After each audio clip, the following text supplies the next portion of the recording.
Hello friends, साकार academy में एक बार फिर से आप सभी का स्वागत है।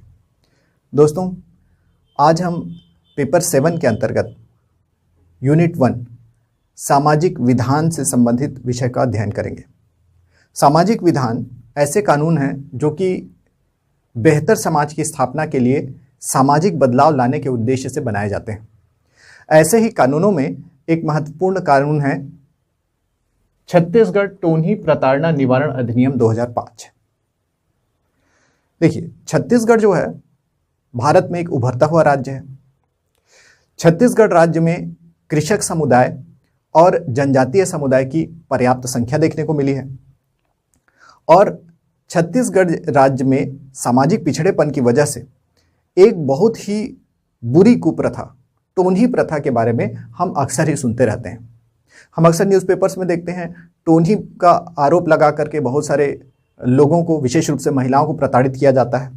कुछ लोग जो है झाड़ फूंक का दावा करते हैं, जादुई शक्तियां होने का दावा करते हैं, टोन्ही के द्वारा प्रभावित लोगों को, प्राणियों को ठीक करने का दावा करते हैं।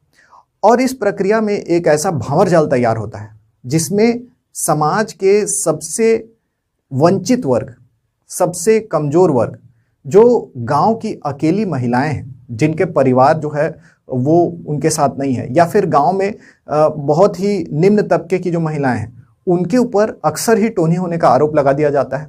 और ऐसे वुल्नरेबल कंडीशन में, ऐसी असुरक्षित स्थिति में जो है महिलाएं इस आरोप का सामना करने के लिए सक्षम नहीं होती हैं। और कई बार हम ये भी सुनते हैं कि टोन्ही प्रताड़ना का आरोप लगा करके कई महिलाओं की हत्या तक कर दी जाती है। ये अमानवीयता की हद है और टोन्ही प्रथा का मुकाबला करना एक सभ्य समाज के रूप में हमारे लिए बहुत आवश्यक है। और छत्तीसगढ़ राज्य के ऊपर, छत्तीसगढ़ राज्य की प्रतिष्ठा के ऊपर लगे हुए इस कलंक को मिटाने के लिए भी एक सजग नागरिक के रूप में और एक सजग सरकार के रूप में छत्तीसगढ़ सरकार ने जो है अपनी विधानसभा के द्वारा ये अधिनियम पारित किया है।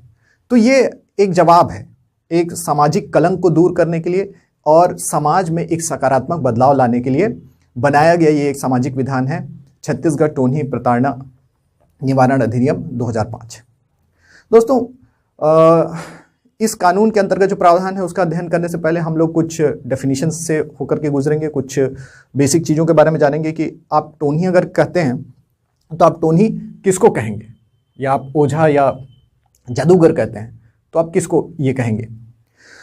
तो टोन्ही शब्द का इस्तेमाल यहाँ पर एक अत्यंत महत्वपूर्ण बात उभर करके सामने आती है कि हम टोन्ही किसको कहेंगे। तो यहाँ ध्यान देने की बात यह है कि टोन्ही शब्द का इस्तेमाल किसी भी व्यक्ति के लिए किया जा सकता है। ये महिला या पुरुष दोनों हो सकता है। देखिए, छत्तीसगढ़ के सामान्य अर्थों में टोन्ही और टोन्हा दो शब्द का इस्तेमाल किया जाता है। टोन्ही जो है महिलाओं के लिए, टोन्हा जो है पुरुषों के लिए। लैंगिक अंतर जो है यहाँ पे बताते हैं।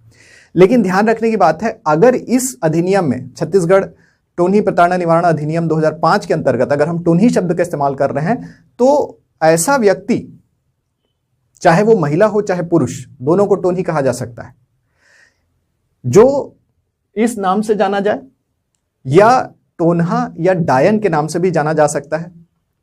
तो टोन्ही, टोन्हा या डायन किसी भी शब्द का या अन्य किसी नाम से जो है हम क्या अभिप्रेत करते हैं, तो टोन्ही, टोन्हा, डायन इत्यादि शब्दों से यह पता चलता है कि कोई भी एक व्यक्ति, ये जेंडर न्यूट्रल है, कोई भी व्यक्ति मतलब महिला या पुरुष दोनों, ऐसे व्यक्ति की यहां पे बात की जा रही है जो दूसरे किसी व्यक्ति को या व्यक्तियों के समूह को या किसी भी जीवित प्राणी को, जिसमें पेड़ पौधे, जीव जंतु, पालतू पशु इत्यादि सब आ जाते हैं, तो कोई भी ऐसा व्यक्ति, महिला या पुरुष, कोई भी ऐसा व्यक्ति महिला या पुरुष जिसके जो है ये दावा करता है कि जो दूसरे व्यक्ति, समूह या जीवित प्राणी को किसी खास माध्यम से, काले जादू के माध्यम से, बुरी नजर के माध्यम से या किन्हीं ऐसी शक्तियों के माध्यम से नुकसान पहुंचाने का इरादा रखता है, नुकसान पहुंचाने का दावा करता है या नुकसान पहुंचाने की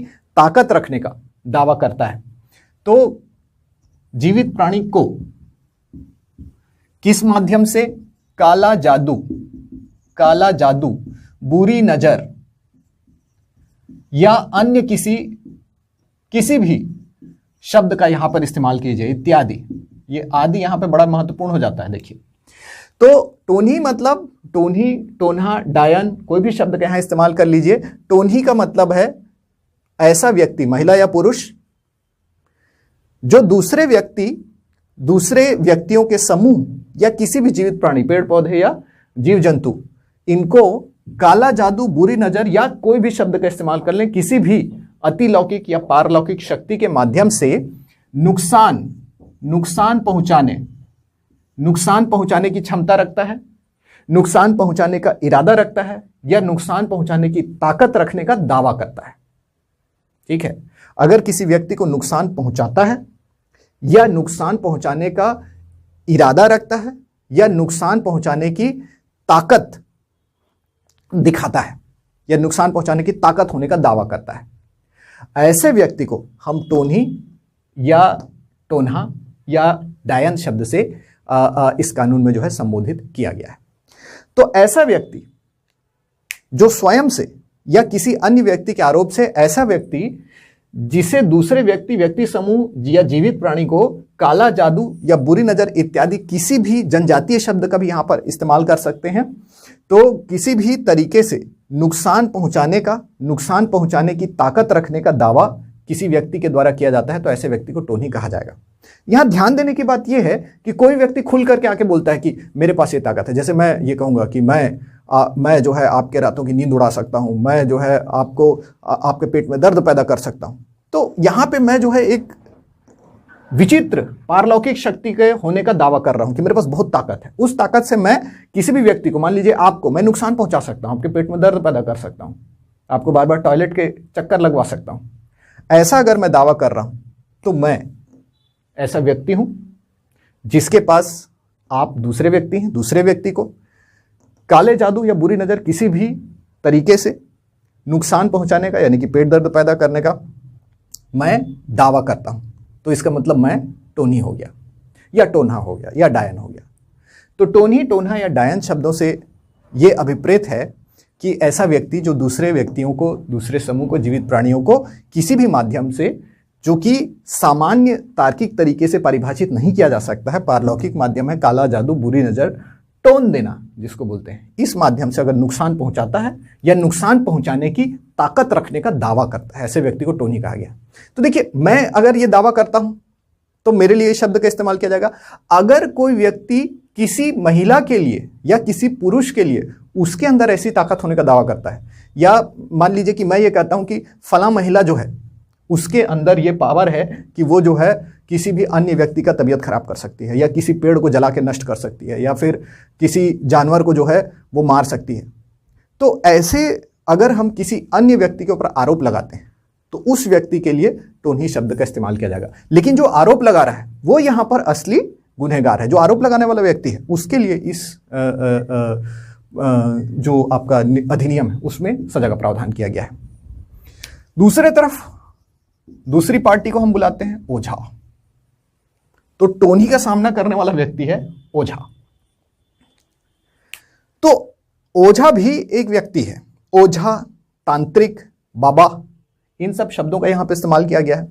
तो इस कानून के अंतर्गत ओझा ऐसा व्यक्ति है जो तांत्रिक और बाबा अन्य नामों से भी जाना जा सकता है। यह भी एक व्यक्ति है, महिला या पुरुष दोनों हो सकता है ओझा।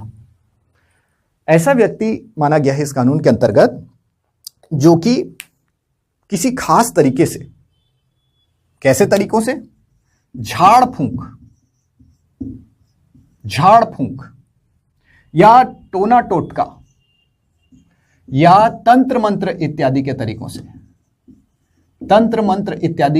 से उपरोक्त, यानी कि टोन्ही या टोन्हा या डायन, इससे प्रभावित, कथित रूप से प्रभावित, टोन्ही से कथित रूप से प्रभावित,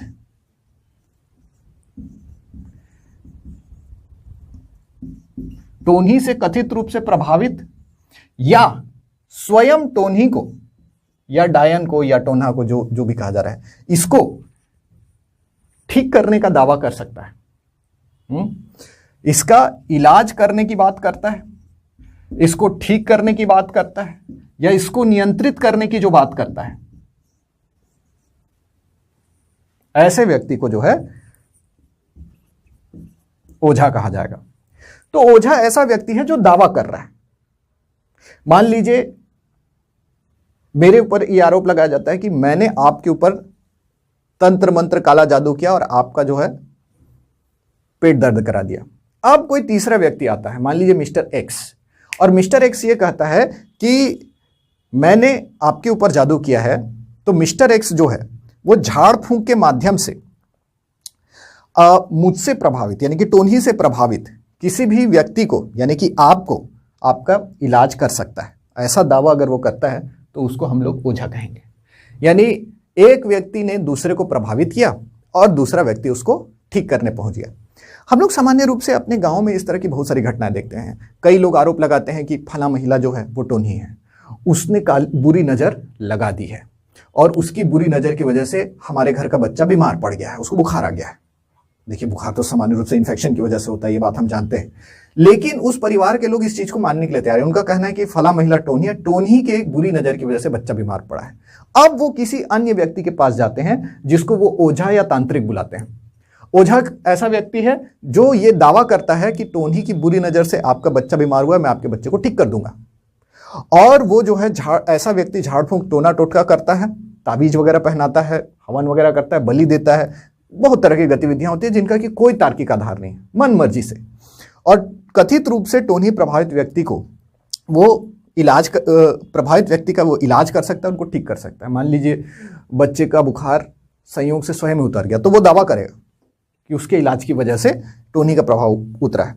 कई बार लोग इतने हिंसक हो जाते हैं, लोग असुरक्षित महसूस करते हैं, धीरे धीरे उनके अंदर शक बढ़ता है। कई बार लोग इतने हिंसक हो जाते हैं कि स्वयं टोन्ही जिस व्यक्ति के ऊपर आरोप लगा है कि जो कथित रूप से टोन्ही है, ऐसे व्यक्ति को ये लोग घेर लेते हैं और उसी को ओझा के पास ले जाते हैं ताकि वो व्यक्ति झाड़ फूंक करके जो है कथित रूप से आपका जो है टोन्ही का इलाज कर दे, उसको ठीक कर दे या ठीक करने का दावा कर दे। तो इस तरह से टोन्ही जो है ये हमारी समाज की एक गंभीर कुप्रथा को दिखा रहा है। विशेष रूप से महिलाएं टोन्ही नाम के कलंक का शिकार हो रही हैं और समाज के कुछ बहुत ही क्राफ्टी, बहुत ही शातिर लोग जो हैं वो ओझा के रूप में जो है टोन्ही प्रभावित लोगों का या स्वयं टोन्ही लोगों का जो है इलाज करने का दावा कर रहे हैं और लोगों के भोलेपन का लगातार फायदा उठा रहे हैं। तो इस बैकड्रॉप में जो है ये कानून बना है।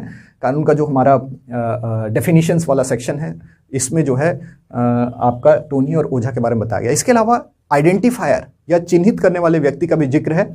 चिन्हित करने वाला व्यक्ति ऐसा व्यक्ति है जो किसी भी दूसरे व्यक्ति को, महिला या पुरुष को टोन्ही के रूप में चिन्हित करता है, उसके ऊपर आरोप लगाता है कि टोन्ही है। मतलब अगर मैं किसी व्यक्ति पर आरोप लगाता हूं कि यह व्यक्ति टोन्ही है तो मैं आइडेंटिफायर हूं।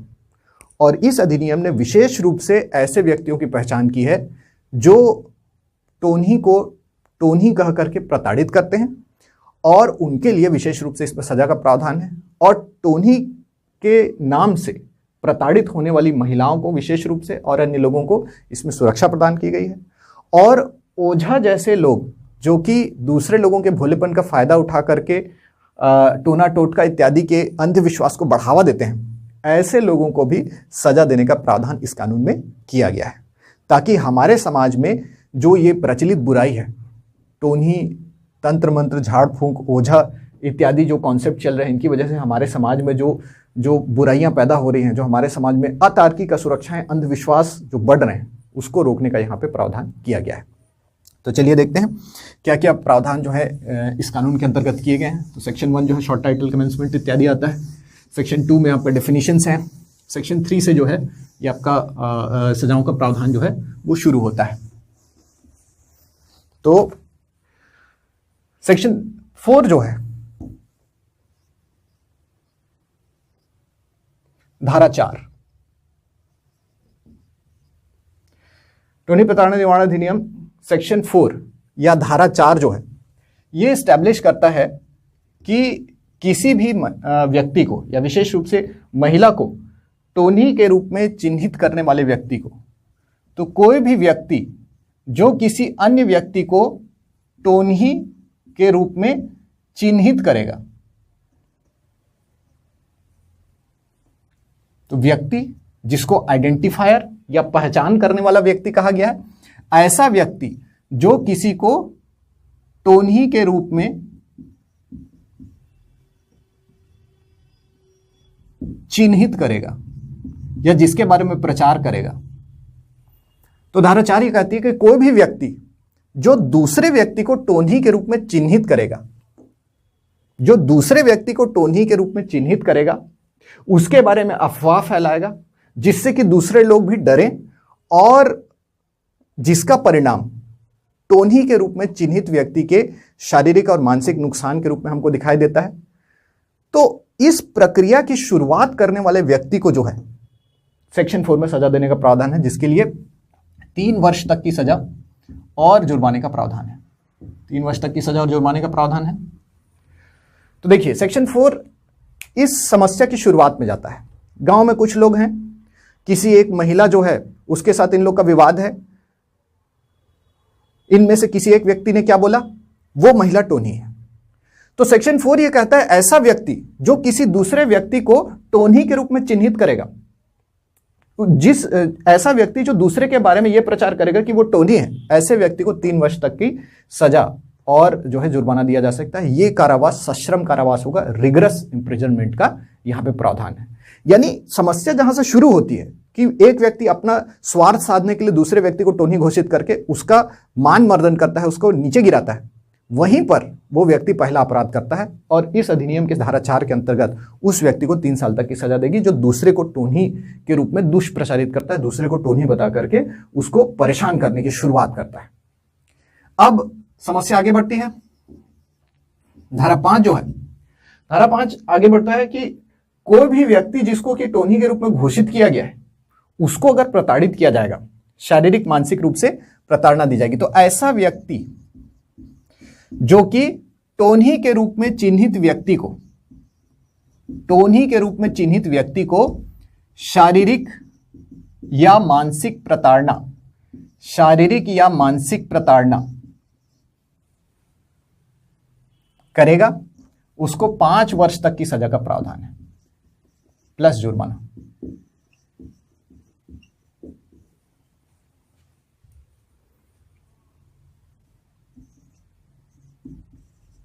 देखिए, ये प्रताड़ना का निवारण करने वाला अधिनियम है, तो यहां पर ध्यान रखना है कि धारा 5 के तहत कोई भी ऐसा व्यक्ति जो दूसरे व्यक्ति को टोन्ही के रूप में चिन्हित करने के पश्चात शारीरिक और मानसिक प्रताड़ना करेगा, उस टोन्ही के रूप में चिन्हित व्यक्ति को परेशान करेगा, उसको शारीरिक रूप से चोट पहुंचाएगा, मारेगा, पीटेगा, या उसकी संपत्ति को नष्ट कर देगा, उसके घर को नुकसान पहुंचाएगा, उसके प्राणियों को, उसके पालतू पशुओं को नुकसान पहुंचाएगा, उसके आने जाने पे प्रतिबंध लगाएगा, मानसिक रूप से प्रताड़ित करेगा, छींटाकशी, चिल्लाना और अपमान, सार्वजनिक स्थलों पर अपमान करेगा, ऐसे व्यक्ति या व्यक्तियों के समूह को जो है 5 वर्ष तक की सजा और जुर्माने से आपका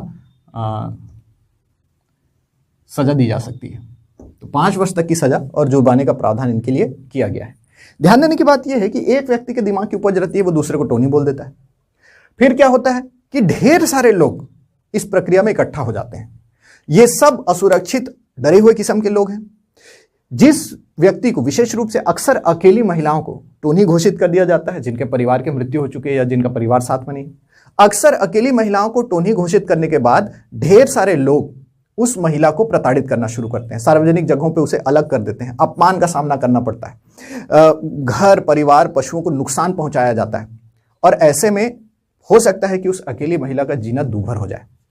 तो ऐसे शारीरिक और मानसिक प्रताड़ना, ऐसे विद्वेष की वजह से जो प्रताड़ना पैदा हुई है, इस प्रताड़ना के उपलब्ध होने पर, इसका दावा किए जाने पर जो है आपका न्यायाधीश के द्वारा प्रताड़ना देने वाले व्यक्तियों को 5 साल तक की सजा और जुर्माने का यहां पर प्रावधान किया गया है। तो यहां पर प्रताड़ना शब्द जो है उसका निवारण करने का यहां पर प्रावधान दिखाई दे रहा है। धारा 6 यह प्रावधान करता है कि जो व्यक्ति ओझा होने का दावा करता है, जो व्यक्ति कथित रूप से ओझा होने का दावा करता है और झाड़ फूंक, टोना टोटका के माध्यम से कथित तौर पे इलाज या नियंत्रण करने का दावा करता है, किसका? जो कथित रूप से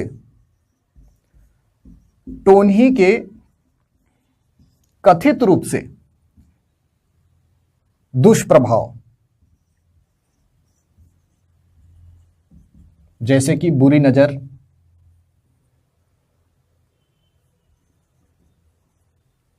इत्यादि का शिकार हुआ है।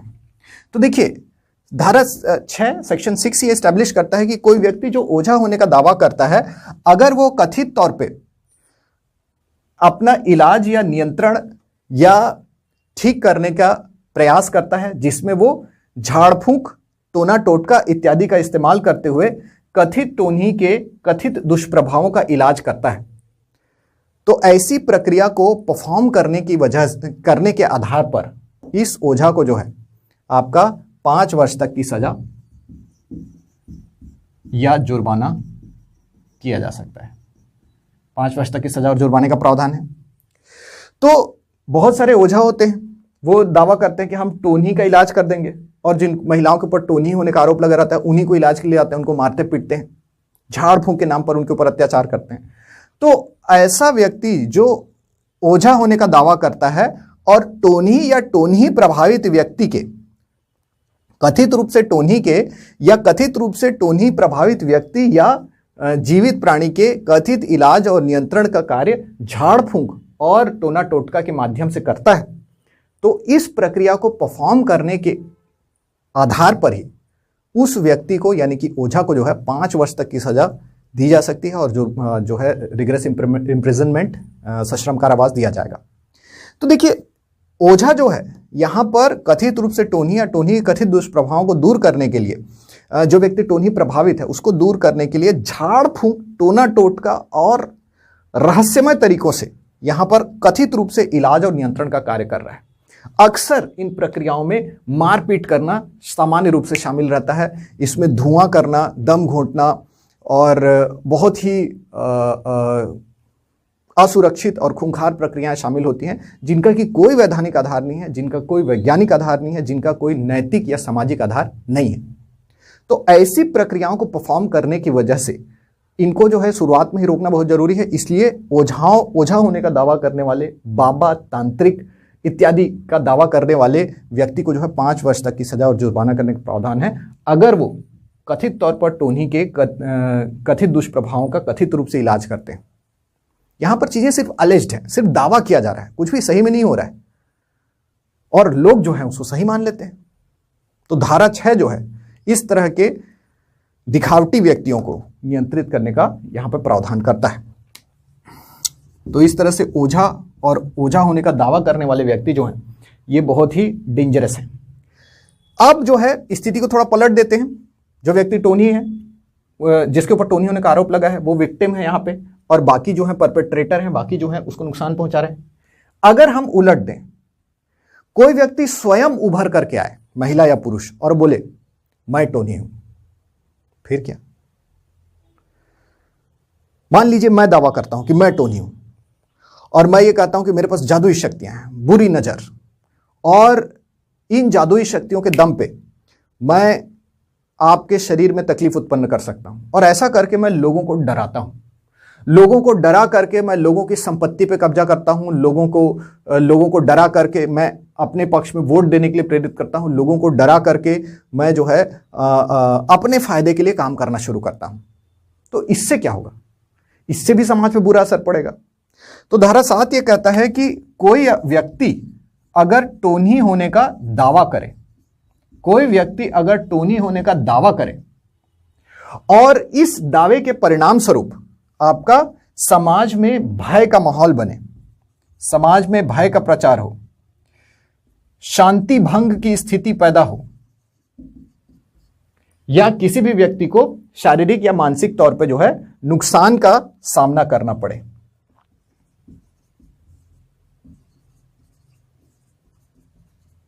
तो ध्यान देने की बात है। टोन्ही प्रताड़ना निवारण अधिनियम धारा 7 जो है ये यहां पर कोई व्यक्ति स्वयं टोन्ही होने का अगर दावा करता है और उस चीज का प्रचार करके डर का माहौल बनाता है, ऐसा व्यक्ति जो टोन्ही होने का दावा करता है, अपना प्रचार करके शांति व्यवस्था को भंग करता है, लोगों में अनॉयंस, तकलीफ पैदा करता है, लोगों को शारीरिक और मानसिक तरीके से अगर नुकसान पहुंचाता है, तो ऐसे व्यक्ति को भी जो है यहां पर सजा दिया जाने का प्रावधान है। तो इसके लिए जो है 1 वर्ष तक की सजा और जुर्माने का प्रावधान किया गया है। 1 वर्ष तक की सजा और जुर्माना का प्रावधान यहां पर किया गया है। तो धारा 7 ये स्टैब्लिश करता है कि टोनी होने का दावा करने वाले व्यक्ति, महिला या पुरुष, जो अपने प्रचार के द्वारा भय का माहौल पैदा करते हैं, शांति भंग करते हैं, दूसरों को शारीरिक मानसिक प्रताड़ना करते हैं, तो उस प्रताड़ना से भी बचाने के लिए यहां पर जो है 1 वर्ष तक की सजा का प्रावधान है। तो देखिए, किसी कमजोर व्यक्ति को हम टोनी घोषित कर दे रहे हैं तो ऐसा चिन्हित करने पर सजा का प्रावधान है 3 वर्ष तक की सजा। किसी व्यक्ति को टोनी बता करके उसको प्रताड़ित कर रहे हैं, उस प्रताड़ना से बचाने के लिए 5 वर्ष तक की सजा। कोई व्यक्ति कथित रूप से जो है टोनी प्रभावित व्यक्ति को या टोनी को ठीक करने का, ये झाड़ फूंक करने का दावा कर रहा है, ऐसे व्यक्ति को अंधविश्वास को बढ़ावा देने की वजह से 5 वर्ष तक की सजा का प्रावधान है। और कोई व्यक्ति खुद ही को टोनी घोषित कर दे और दूसरों को परेशान करे, दूसरों को प्रताड़ित करे, तो उससे बचाने के लिए भी 1 वर्ष तक की सजा का प्रावधान है। तो इस तरह से यहां पर किसी भी तरह से विक्टिम को जो या तो टोनी घोषित कर दिया गया है, या विक्टिम को जो दूसरे के टोनी घोषित होने की वजह से खुद परेशान हो रहा है, या ऐसे विक्टिम को जो दूसरे ओझा के झाड़ फूंक और तंत्र मंत्र का शिकार हो रहा है, ऐसे विक्टिम, ऐसे शिकार व्यक्तियों के हितों की सुरक्षा के लिए उनको प्रताड़ना से बचाने के लिए कानून बना है, जिनकी ये धाराएं स्पष्ट रूप से दिखाई देती हैं। ठीक है। इसके अलावा धारा 8 जो है, सेक्शन 8, धारा 8 ये कहती है कि इस तरह के किसी भी अपराध करने का अगर प्रयास किया जाता है, एक्चुअल में अपराध हुआ नहीं है, इस तरह का कोई भी धारा 4, 5, 6 या 7 के अंतर्गत कोई भी अपराध करने का अगर प्रयास किया जाता है, तो उस प्रयास के दंड के तौर पे वही दंड दिया जाएगा जो इस कानून को तोड़ने, विभिन्न धाराओं को तोड़ने से दिया जाने वाला दंड है। तो धारा 8 ये कहता है कि किसी भी ऑफेंस या किसी भी अपराध को करने का प्रयास भी उतना ही दंड का भागी होगा जितना कि उस अपराध को करने से दिया जाएगा। मान लीजिए कोई व्यक्ति जो है वो दूसरे को टोनी के रूप में प्रचारित करने का प्रयास करता है, मतलब एक व्यक्ति दूसरे व्यक्ति को बोलता है ये टोनी है, इतना कहने मात्र से, अभी तक वो टोनी घोषित नहीं हुआ है दूसरा व्यक्ति, पर इतना कहने मात्र से ही धारा 8 के अंतर्गत उस व्यक्ति को धारा 4 के बराबर की सजा हो जाएगी, यानी 3 वर्ष तक की सजा हो सकती है। अगर कोई व्यक्ति जो है दूसरे व्यक्ति को टोनी बोल करके उसको मारने पीटने दौड़ता है, प्रताड़ित करने के लिए दौड़ता है, अभी तक उसने मारा नहीं है, सिर्फ मारने का प्रयास किया है, उतने मात्र से जो है उसको 5 वर्ष तक की सजा का प्रावधान दिया जाएगा सेक्शन 8 के अंतर्गत। सेक्शन 8 ये भी कह रहा है कि अगर कोई व्यक्ति ओझा होने का दावा कर रहा है, अभी वो झाड़ फूंक करने की बात ही कर रहा है, झाड़ फूंक किया नहीं है, उतने से भी उस व्यक्ति को जो है आपका सजा दिया जा सकता है। और अगर कोई जो है व्यक्ति टोनी होने का दावा कर रहा है लेकिन अभी तक उसने किसी भी तरह का शांति भंग या नुकसान नहीं किया है, तो भी वो सजा का भागी हो सकता है। तो यहां पर जो पुलिस है और प्रशासन व्यवस्था है और न्याय व्यवस्था है, इन सभी में जो है एक दृष्टिकोण होना स्पष्ट है कि यहां पर हम जो है समाज के कमजोर वर्गों को टोनी प्रथा के माध्यम से प्रताड़ित होने से बचाना चाह रहे हैं, और इस तरह की घटनाएं ना हो इसके लिए हम एक डिटरेंट पैदा कर रहे हैं। इसके लिए हम जो है एक दीवार पैदा कर रहे हैं कि लोगों में ये चेतना रहे कि अगर वो इस तरह की आपराधिक गतिविधियों में लिप्त होंगे या प्रयास भी करेंगे तो एक कड़ी सजा उनको मिल सकती है। इस तरह का उदाहरण बना करके समाज में एक डिटरेंट, एक रोक प्रस्तुत करना पड़ेगा ताकि पिछड़ेपन के शिकार लोग जो हैं वो इस प्रथा से प्रभावित ना हो सके और जो कमजोर वर्ग के लोग हैं उनके हितों की रक्षा की जा सके, उनको प्रताड़ना से बचाया जा सके। तो यहां एक डिटरेंट पैदा करने का जो है प्रयास किया गया है। सेक्शन 9, धारा 9 जो है वो ये एस्टेब्लिश करता है, टोनी प्रताड़ना निवारण अधिनियम 2005 के धारा 9 में ये कहा गया है कि इस अधिनियम के सभी मामले जुडिशियल मजिस्ट्रेट फर्स्ट क्लास के न्यायालय में सुनवाई किए जाएंगे। तो देखिए ये क्रिमिनल नेचर के केसेस हैं, ये आपराधिक मामले हैं, फौजदारी मामले हैं, इसमें हिंसा और प्रताड़ना का तत्व है। तो ये जो क्रिमिनल केसेस हैं ये कम से कम जुडिशियल मजिस्ट्रेट फर्स्ट क्लास या उससे ऊपर की अदालत में सुनवाई के लिए प्रस्तुत किए जाएंगे, जो कि गंभीर सजाएं देने की क्षमता रखते हैं। तो सेक्शन 9 इस तरह का प्रावधान करता है। सेक्शन 10 ये कहता है कि ये इस अधिनियम के अंतर्गत किए जाने वाले सभी अपराध संज्ञेय अपराध कहलाएंगे, कॉग्निजेबल ऑफेंस। और संज्ञेय अपराध होने की वजह से इन मामलों में जमानत नहीं होगी, यानी ये नॉन बेलेबल ऑफेंस है। तो सेक्शन 10 ये एस्टैब्लिश करता है कि इस अधिनियम के अंतर्गत किए गए समस्त अपराध या समस्त ऑफेंसेस, समस्त जो है आरोप, ये जो है गैर जमानती किस्म के हैं, गंभीर किस्म के हैं, संज्ञेय किस्म के हैं।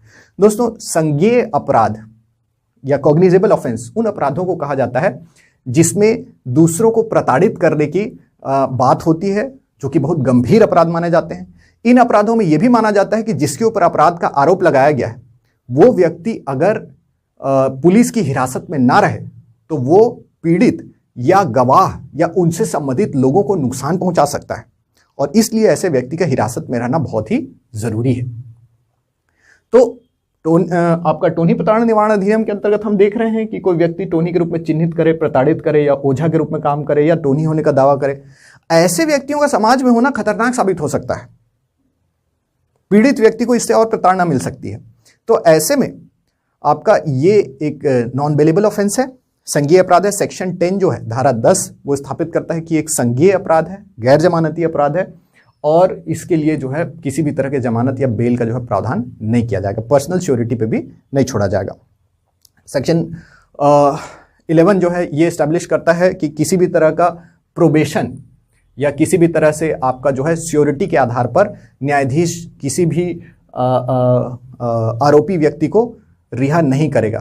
तो हमारा जो कोड ऑफ क्रिमिनल प्रोसीजर है, कोड ऑफ क्रिमिनल प्रोसीजर 1973, आपराधिक प्रक्रिया संहिता 1973 के धारा 360 के अंतर्गत, जिसमें प्रोबेशन पे अपराधी को छोड़े जाने का प्रावधान है, उसको भी यहाँ पर अप्लाई नहीं किया जाएगा। सेक्शन 11 ये प्रोविजन करता है कि section 360 of the criminal procedure code 1973 ये जो है यहाँ पे लागू नहीं होगा, यानी कि अगर किसी व्यक्ति को इसके तहत सजा मिल गई तो उसे प्रोबेशन पे नहीं छोड़ा जाएगा, यानी सजा सुनाने और सजा मिलने के बीच में घर भेजने का प्रावधान नहीं रहेगा। सिर्फ एक ही स्थिति में इसमें छूट दी जा सकती है, अगर अपराध करने वाला व्यक्ति आपका माइनर हो, नाबालिग हो, ठीक है, 18 साल से कम उम्र का हो, तो ये छूट दी जा सकती है। सेक्शन 12 जो है वो एस्टैब्लिश करता है कि जुर्माना तय करते समय आपका व्यक्ति के सामाजिक आर्थिक स्थिति का ध्यान रखा जाएगा। जो उत्पीड़क है, जो जिसके ऊपर आरोपी है, उसके सामाजिक आर्थिक स्थिति का ध्यान रखा जाएगा। साथ ही साथ ये भी ध्यान रखा जाएगा कि जुर्माना जिस व्यक्ति पे लगाया जा रहा है उस व्यक्ति ने कितना नुकसान किया है, किसी व्यक्ति को प्रताड़ित करने में, उसकी संपत्ति को तोड़ने में, उसको मानसिक प्रताड़ना पहुंचाने में कितना नुकसान किया है। तो नुकसान को ध्यान में रख करके विशेष रूप से जुर्माना तय किया जाएगा। जो पीड़ित व्यक्ति है उसके नुकसान को, समाज के नुकसान को, सार्वजनिक संपत्ति के नुकसान को ध्यान में रख के जुर्माना तय किया जाएगा। सेक्शन 13 ये एस्टैब्लिश करता है कि पीड़ित व्यक्ति को, जिसके ऊपर टोनी होने का आरोप लगा है, जिसके ऊपर जादू इलाज करके जिसको प्रताड़ित किया गया है, तो प्रताड़ित व्यक्ति को जो है यहाँ पर मुआवजा उपलब्ध कराने का आदेश जो है वो मजिस्ट्रेट न्यायाधीश दे सकता है। और मुआवजा जो है वो प्रताड़ना के जो और आपका जो संपत्ति क्षरण है, जो तकलीफ दिया गया है, उसके अनुरूप होगा, और ये मुआवजा जो है आपका जुर्माने के आधार पर लिया जाएगा। राज्य सरकार से भी मुआवजा दिए जाने का यहाँ पर न्यायाधीश आदेश दे सकता है। तो लोगों को जो क्षति हुई है उसके लिए यहाँ पर मुआवजे का प्रावधान सेक्शन 13 में किया गया है। तो इस तरह से व्यापक रूप से जो है पीड़ित व्यक्तियों को बचाने और यहाँ पर आपका समाज के अंदर में टोनी प्रथा को समाप्त करने के लिए एक स्पष्ट कानून के रूप में जो है टोनी प्रताड़ना निवारण अधिनियम को लाया गया है। ठीक है, अभी एक क्वेश्चन उभर करके सामने आता है कि इतने ताकतवर और स्पष्ट कानून होने के बावजूद भी क्या टोनी प्रथा समाप्त हो गई है? क्या टोनी के नाम पर दूसरों को प्रताड़ित किया जाना समाप्त हो गया है? क्या आज हमें इस कानून की जरूरत उतनी ही है जितनी की पहले थी, या फिर अब कुप्रथाएं खत्म हो गई हैं और अब यह कानून जो है कालातीत हो गया है? यह सवाल उभर करके सामने आता है। तो अगर आपसे एक क्वेश्चन पूछता है कि क्या टोनी प्रताड़ना निवारण अधिनियम 2005 अपने उद्देश्यों में सफल रहा है, क्या यह क्वेश्चन पूछता है कि क्या टोनी प्रताड़ना निवारण अधिनियम 2005 के आने के बाद टोनी प्रथा जो है वो समाप्त हो गई है, या ये कानून कहां तक सफल रहा है, इसकी सफलता का मूल्यांकन कीजिए। ये आपके क्वेश्चन के रूप में अगर पूछा जाता है तो आपको ध्यान रखना है कि ये कानून जो है ये किन परिस्थितियों में लाया गया था। इसकी पृष्ठभूमि को हम लोग देखते हैं कि क्या कारण है कि छत्तीसगढ़ के अंदर में हमें इस कानून की आवश्यकता पड़ी और अब ये कानून कहां तक सफल रहा है। तो कहां तक ये सफल रहा है, इस कानून की सफलता का मूल्यांकन करें तो ये एक अलग प्रश्न हो जाएगा। ठीक है, इस कानून की आवश्यकता क्यों पड़ी, ये एक अलग प्रश्न हो जाएगा। तो देखिए, जब ये कानून आया था, इस कानून की आवश्यकता क्यों पड़ी, अगर ये पूछा जा रहा है तो आपको ये प्रश्न का उत्तर ऐसे देना है कि इस कानून की जरूरत इसलिए पड़ी क्योंकि छत्तीसगढ़ बहुत ही परंपरागत समाज है। छत्तीसगढ़ जनजातीय बहुल समाज है, कृषक समाज है और अत्यंत परंपरागत समाज है। और इस अत्यंत परंपरागत समाज में आपका धर्म के अंदर अंधविश्वास जो है वो हमको देखने के लिए मिलता है। ऐसा नहीं है कि पूरा धर्म ही अंधविश्वास है। तो परंपरागत समाज में धर्म के अंदर में अंधविश्वास की बहुलता देखने को मिलती है और इस अंधविश्वास की वजह से काला जादू, तंत्र मंत्र, टोनही, ओझा इत्यादि शक्तियों पे इत्यादि सोच के ऊपर में लोगों का भरोसा दिखाई देता है। शिक्षा छत्तीसगढ़ में काफी तेजी से फैल रही है, लेकिन इसका विस्तार रिसेंट हिस्ट्री में हुआ है। तो लंबे समय से छत्तीसगढ़ में अशिक्षा जो है वो एक गंभीर समस्या के रूप में है। अशिक्षा की वजह से ग्रामीण क्षेत्रों में तर्क और विज्ञान का उतना विकास नहीं हुआ है। इसलिए लोग अभी भी अपने पारंपरिक विचारों पे, पुराने सोच पे, अंधविश्वासों पे टिके हुए हैं। इसके साथ साथ ग्रामीण क्षेत्रों में भयंकर गरीबी और बेरोजगारी फैली हुई है। इस भयंकर गरीबी की वजह से लोग आर्थिक असुरक्षा के शिकार हैं और इस आर्थिक असुरक्षा ने लोगों को अपनी तकलीफों के लिए इन अंधविश्वास भरी शक्तियों का या इन अतार्किक शक्तियों को जो है जिम्मेदार ठहराने के लिए प्रेरित किया है। तो छत्तीसगढ़ में भयंकर गरीबी है। गरीबी की वजह से आपका जो है आर्थिक असुरक्षा है और इस आर्थिक असुरक्षा ने अपनी समस्याओं के लिए अंधविश्वास की शक्तियों को या आपका अतार्किक शक्तियों को जिम्मेदार ठहराने के लिए लोगों को प्रेरित किया है। और इसी वजह से लोग जो है टोनही, ओझा जैसे प्रवृत्तियों पर विश्वास रखते हैं। इन अंधविश्वास, तंत्र मंत्र, जादू टोना पे भरोसा करते हैं। इसके साथ साथ लोग जो हैं नए विचारों और जागरूकता से बहुत ज्यादा अछूते रहे हैं। यहां तक कि लोगों को बदलते हुए समय में असुरक्षित महसूस होता है। उनको लगता है उनकी जो जीवन शैली चली आ रही है पुराने समय से वो अचानक बदल जाएगी। विशेष रूप से जनजातीय समुदायों में अपनी पुरानी जीवन शैली को नई शहरी जीवन शैली में बदलते हुए देख करके उनको काफी तकलीफ होती है। तो अपने पुरानी जीवन शैली को बनाए रखने के लिए भी इस तरह के पारंपरिक जो बुराइयां हैं, इस तरह की पिछड़ेपन से लोग चिपके रह जाते हैं। तो इस तरह से हम देखते हैं कि एक जो है सामाजिक पिछड़ापन और तनाव जो है वो उभर करके सामने आता है, जो कि लोगों को जो है इन अंधविश्वासों की ओर ढकेलता है। इसके अलावा गांव के स्तर पे प्रॉपर्टी संबंधी जो विवाद होते हैं, जमीन संबंधी जो विवाद होते हैं, गांव के स्तर पे जो आपसी झगड़े होते हैं, उनके अंदर जो है कहना चाहिए कि उस विवाद में जीत हासिल करने के लिए लोग टोनही और ओझा जैसी शक्तियों का इस्तेमाल करके और प्रताड़ना का सहारा लेते हैं। तो गांव में जो छोटे मोटे विवाद हैं उनको सुलझाने के लिए लोग जो हैं ओझा और टोनही जैसे आरोपों का इस्तेमाल करके कमजोर पक्ष को जो है नीचे गिराने का, प्रताड़ित करने का यहाँ पे प्रयास करते हैं। इसके अलावा हमारे समाज में महिलाओं के प्रति एक गंभीर भेदभाव देखने को मिलता है।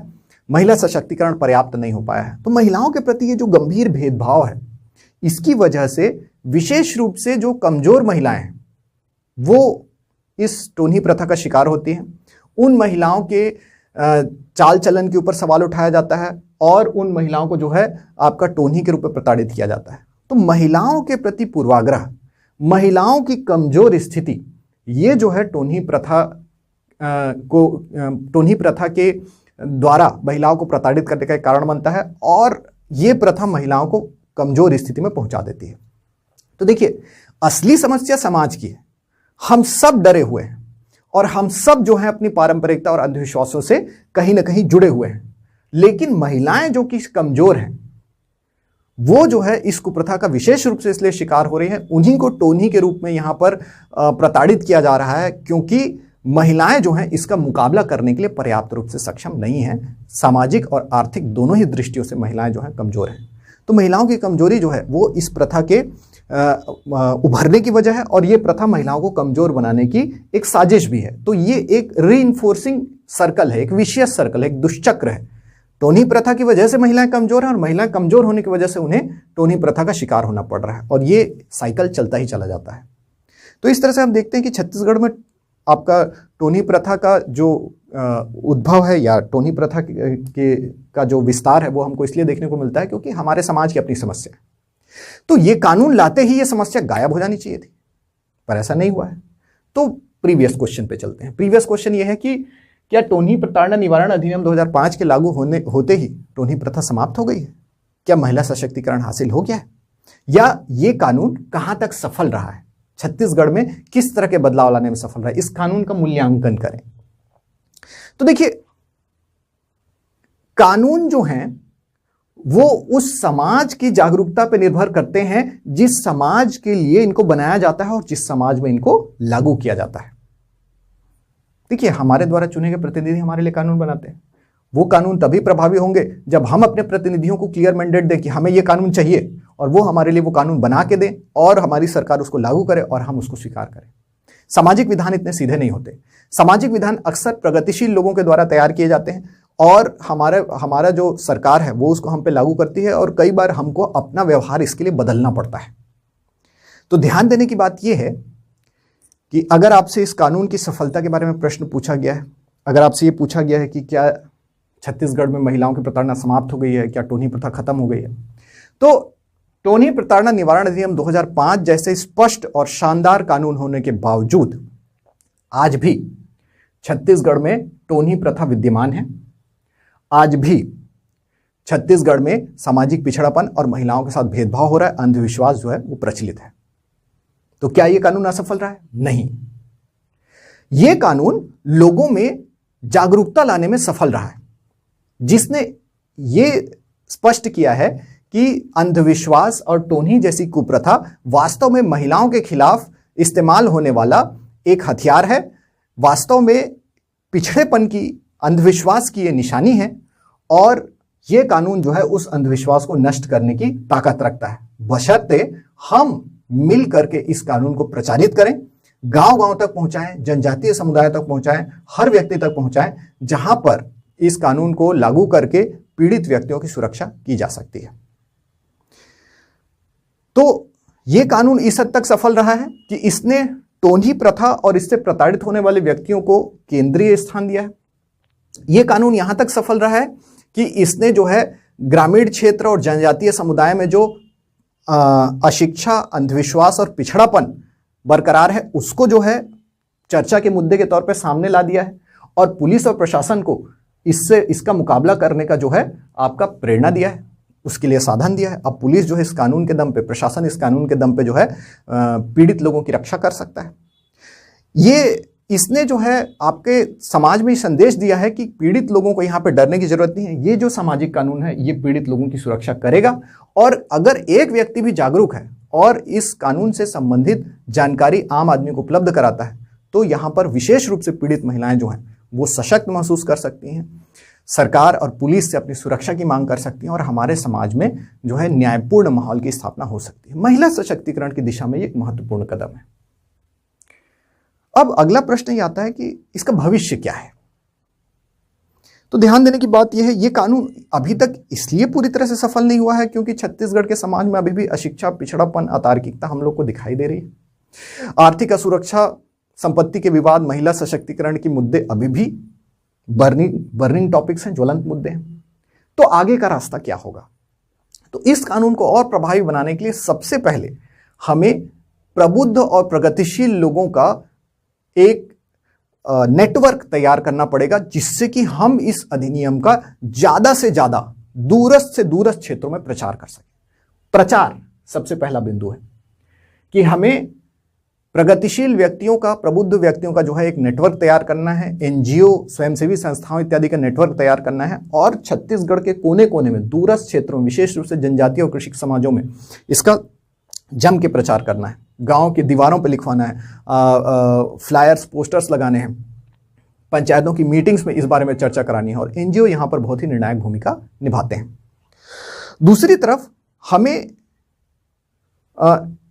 महिला सशक्तिकरण के अपने प्रयासों को और भी ताकतवर बनाना है, और इन्हीं प्रगतिशील लोगों के नेटवर्क के माध्यम से हम महिलाओं को इस बात के लिए ज्यादा अवेयर कर सकते हैं, स्व सहायता समूहों के माध्यम से महिलाओं को ज्यादा अवेयर कर सकते हैं और महिलाओं को जो है सशक्त बना सकते हैं, ताकि महिलाएं जो हैं अपने खिलाफ होने वाले इन अपराधों को चुपचाप ना सहें, बल्कि इसका मुकाबला करें और परपेट्रेटर्स को, प्रताड़कों को जो है यहां पर सजा दिलवाएं। तो महिला सशक्तिकरण और आपका महिलाओं का खुल करके सामने आना, ये हमारे लिए बहुत महत्वपूर्ण है, ताकि इस कुप्रथा का मुकाबला किया जा सके।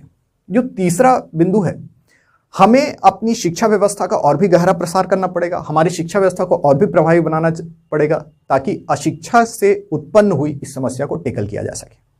हमारी शिक्षा में जो है साइंस और लॉजिक को हमको बढ़ावा देना पड़ेगा, तर्क और विज्ञान को प्रमुखता देनी पड़ेगी, विशेष रूप से प्रायोगिक शिक्षा दे करके बच्चों के मन में ये बात डालनी पड़ेगी कि आपका ज़्यादा से ज़्यादा जो है तार्किक तरीके से सोचें, और इस तरह की कुप्रथाओं और अंधविश्वास के ऊपर बच्चे भरोसा ना करें।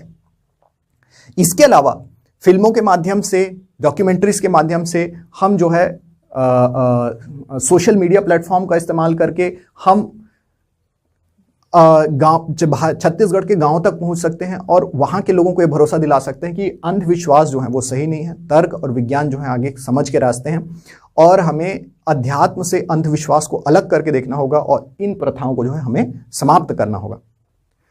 इसके अलावा हम जो है गरीबी, बेरोजगारी इत्यादि से लड़ने के लिए भी हमें लंबा कैंपेन चलाना होगा।